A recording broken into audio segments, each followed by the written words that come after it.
बिस्मिल्लाहिर्रहमानिर्रहीम। Biology chapter number 2 हमने start किया हुआ था, जो कि हमारे पास है बायोलॉजिकल मॉलिक्यूल्स। अपने पिछले लेक्चर में हमने पढ़ा था बायोकेमिस्ट्री क्या होता है, इम्पोर्टेंस ऑफ बायोकेमिस्ट्री क्या है, और इसके अलावा हमने पढ़ा था मैमेलियन और बैक्टीरियल सेल की कंपोजिशन के बारे में पढ़ा था। उसके अलावा हमने पढ़ा था एंड मेटाबॉलिज्म क्या होता है और इसकी टाइप्स कौन कौन सी हैं। आज का हमारा जो टॉपिक है वो है इम्पोर्टेंस ऑफ कार्बन, कि कार्बन की क्या अहमियत है।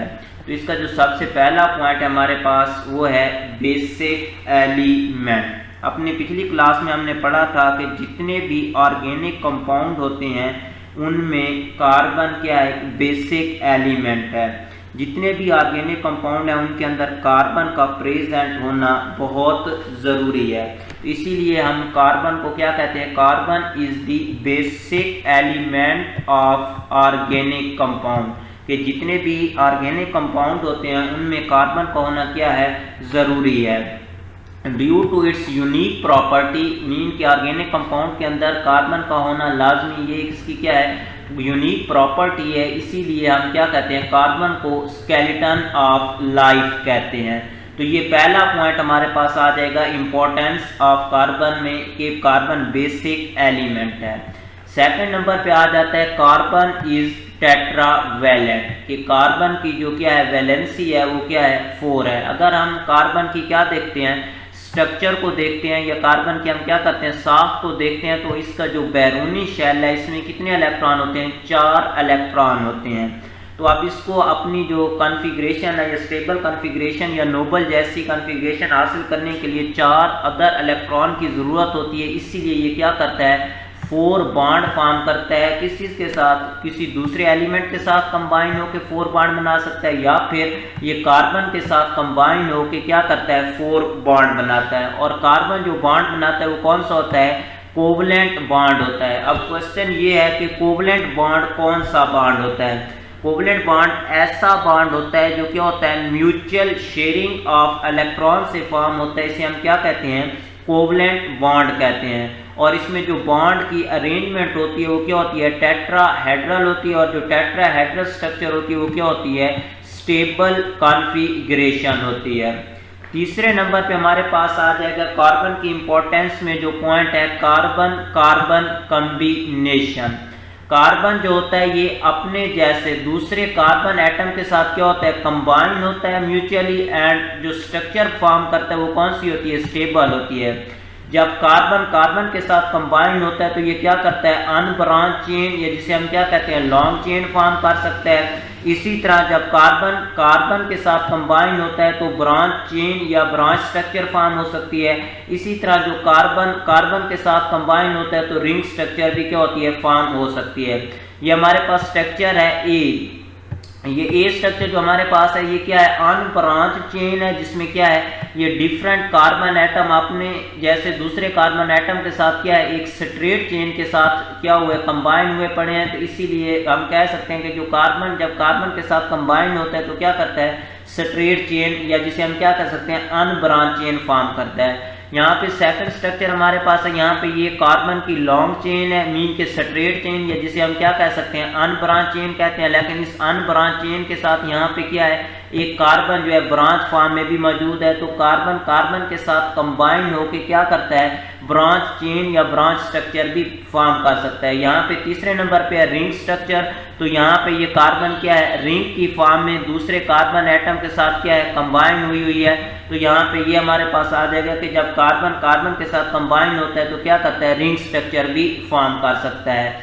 तो उसके बाद नेक्स्ट हमारे पास है, कार्बन क्या करता है, दूसरे एलिमेंट के साथ भी क्या होता है, कंबाइन होता है या बॉन्ड फॉर्म कर सकता है। जब कार्बन क्या करता है, हाइड्रोजन के साथ कंबाइन करता है तो इसे हम क्या कहते हैं, हाइड्रोजन बॉन्डिंग कहते हैं। मीन के ये जो CH बॉन्ड है इसे हम क्या कहते हैं, हाइड्रोजन बॉन्डिंग कहते हैं। और जो हाइड्रोजन बॉन्डिंग होता है ये क्या होता है, सोर्स ऑफ एनर्जी होता है। जब ये क्या होता है, CH बॉन्ड की ब्रेक डाउन होती है तो उस वक्त क्या होता है, एनर्जी रिलीज होती है। इसीलिए हम CH बॉन्ड को क्या कहते हैं, सोर्स ऑफ एनर्जी भी कहते हैं। और CH बॉन्ड क्या कहलाता है, हाइड्रोजन बॉन्डिंग कहलाता है। दूसरे नंबर पे आ जाता है कार्बन जो होता है ये क्या करता है, ऑक्सीजन के साथ कंबाइन होता है, जिसे हम क्या कहते हैं, CO बॉन्ड भी कहते हैं। और जो CO बॉन्ड होता है इसे हम क्या कहते हैं, ग्लाइकोसिडिक बॉन्ड या ग्लाइकोसिडिक लिंकेज कहते हैं। और ये जो ग्लाइकोसिडिक लिंकेज होता है ये कहाँ पे मौजूद होता है, कार्बोहाइड्रेट के अंदर क्या होता है, प्रेजेंट होता है। And stability to complex carbohydrate, mean के ये जो पॉलीसेकेराइड होते हैं या फिर ओलिगोसेकेराइड होते हैं उनको क्या करता है, स्टेबिलिटी प्रोवाइड करता है। क्या चीज,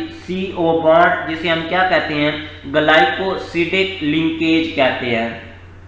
तीसरे नंबर पे हमारे पास आ जाता है कार्बन जो होता है नाइट्रोजन के साथ भी क्या होता है, कंबाइन करता है। जब कार्बन क्या करता है, नाइट्रोजन के साथ कंबाइन होता है तो जो बॉन्ड बनता है उसे हम क्या कहते हैं, पेप्टाइड बॉन्ड कहते हैं। और जो पेप्टाइड बॉन्ड होता है ये कहाँ पे मौजूद होता है, प्रोटीन के अंदर प्रेजेंट होता है। हमें पता है कि प्रोटीन जो होती है अमाइनो एसिड से मिलकर बनती है, और जो डिफरेंट अमाइनो एसिड होते हैं आपस में कंबाइन होते हैं किस चीज़ के थ्रू, CN बॉन्ड के थ्रू। उसके बाद हमारे पास आ जाता है CS, मीन के कार्बन सल्फर के साथ भी बॉन्ड बनाता है, इसे भी हम क्या कहते हैं, पेप्टाइड बॉन्ड कहते हैं। और ये भी किस चीज़ के अंदर मौजूद होता है, प्रोटीन के अंदर प्रेजेंट होता है। तो यहाँ पे हमारे पास ये जो स्ट्रक्चर है, पहले नंबर पे हमारे पास कार्बन हाइड्रोजन के साथ है जिसे हम क्या कहते हैं, हाइड्रोजन बॉन्डिंग कहते हैं।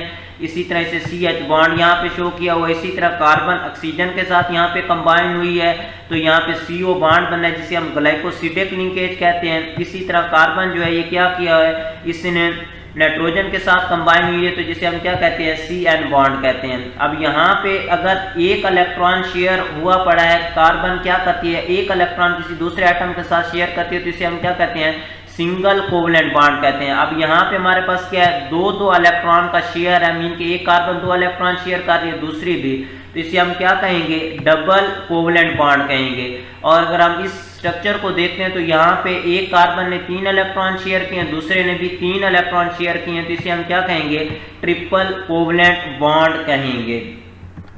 उसके बाद हमारे पास आ जाता है कि जो कार्बन होती है ये क्या करती है, फॉर्मेशन ऑफ मैक्रोमॉलिक्यूल्स, कि जितने भी मैक्रोमॉलिक्यूल्स होते हैं उनकी फॉर्मेशन में कार्बन का एक इम्पॉर्टेंट रोल होता है। अब मैक्रोमॉलिक्यूल कौन से मॉलिक्यूल होते हैं, ऐसे मॉलिक्यूल होते हैं जिनका मॉलिक्यूलर वेट और साइज के एतबार से क्या बड़े हुए हम क्या कहते हैं, मैक्रोमॉलिक्यूल कहते हैं। तो यहाँ पे एग्जांपल उसने दिया, सेलुलोज हो गया, फैट्स हो गया, प्रोटीन हो गया, ये क्या है, लार्ज ऑर्गेनिक मॉलिक्यूल्स हैं और ये क्या होते हैं, कार्बन से क्या होते हैं, मिल के बनते हैं। और ये जो मैक्रो मॉलिक्यूल्स होते हैं, सेलुलोज हो गया, फैट्स हो गया, प्रोटीन, DNA एटसेट्रा, ये क्या होते हैं, इनसॉल्युबल होते हैं किस चीज के अंदर, वाटर के अंदर। और ये जो मैक्रो मॉलिक्यूल होते हैं, जितने भी लिविंग थिंग है उनके अंदर इनका क्या होता है, स्ट्रक्चरल रोल होता है, मीन के ये क्या करते हैं, सॉफ्ट बनाते हैं। अब इसमें हम एग्जांपल ले लेते हैं प्रोटीन की। प्रोटीन क्या करती है, हमारे मसल्स के अंदर मौजूद होती है, तो हमारे मसल एक स्ट्रक्चर है। इसी तरह प्रोटीन हमारे नेल हो गए, हेयर हो गए, ये क्या करती है, स्ट्रक्चर फॉर्म करती है। तो जितने भी मैक्रो मॉलिक्यूल होते हैं लिविंग थिंग के अंदर जो कार्बन से मिलके बनते हैं, इनका हमारी बॉडी के अंदर मेजर क्या होता है, स्ट्रक्चरल रोल होता है। और लास्ट पे हमारे पास आ जाएगा, ये जो मैक्रो मॉलिक्यूल होते हैं ये क्या करते हैं, स्टोरेज, मीन के स्टोर करते हैं किस चीज को, माइक्रो मॉलिक्यूल को। अब माइक्रो मॉलिक्यूल में हमारे पास क्या चीज आ जाता है, ग्लूकोज आ जाता है। ग्लूकोज जो होता है सेलुलोज में या फिर ग्लाइकोजन हो गया, स्टार्च की फॉर्म में क्या होता है, स्टोर होता है हमारी बॉडी के अंदर। इसी तरह हमारी बॉडी के अंदर अमाइनो एसिड ये क्या है, एक माइक्रो मॉलिक्यूल है जो प्रोटीन की फॉर्म में क्या होता है, स्टोर होता है। और प्रोटीन हमारे पास क्या है, एक मैक्रो मॉलिक्यूल है। नेक्स्ट हमारे पास आ जाता है कि जो कार्बन होता है ये क्या करता है, फॉर्मेशन ऑफ माइक्रो मॉलिक्यूल, कि कार्बन जो होता है ये क्या होता है, माइक्रो मॉलिक्यूल की फॉर्मेशन में भी इसका क्या होता है, रोल होता है, मीन के छोटे मॉलिक्यूल भी ये बनाता है। अब माइक्रो मॉलिक्यूल कौन से होते हैं, ऐसे मॉलिक्यूल होते हैं जिनका क्या होता है, मॉलिक्यूलर वेट, या फिर हम क्या कह सकते हैं, जिनका जो साइज होता है वो क्या होता है, स्मॉल साइज के होते हैं, छोटे साइज के होते हैं, ये हम क्या कहते हैं, माइक्रो मॉलिक्यूल्स कहते हैं। अब माइक्रो मॉलिक्यूल में हमारे पास एग्जांपल ग्लूकोज की आ जाती है, अमाइनो एसिड की आ जाती है।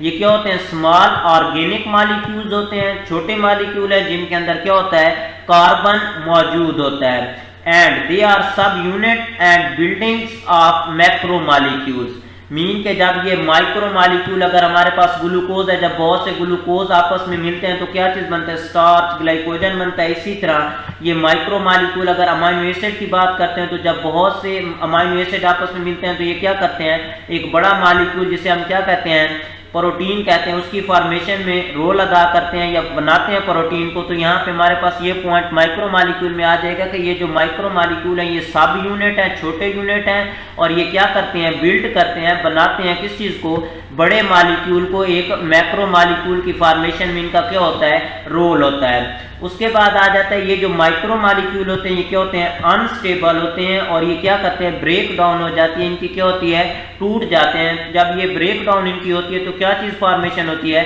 एनर्जी क्या होती है, फॉर्म होती है। और इसीलिए ये जितनी भी लिविंग थिंग्स होती हैं उनके अंदर इनका क्या होता है, एनर्जी का सोर्स होते हैं ये उनके लिए। इसीलिए हम इसे क्या कहते हैं कि जो कार्बन माइक्रो मॉलिक्यूल बनाता है उनका किस चीज़ में रोल होता है, फंक्शनल रोल होता है। तो ये था हमारे पास इम्पोर्टेंस ऑफ कार्बन के बारे में। Thank you so much.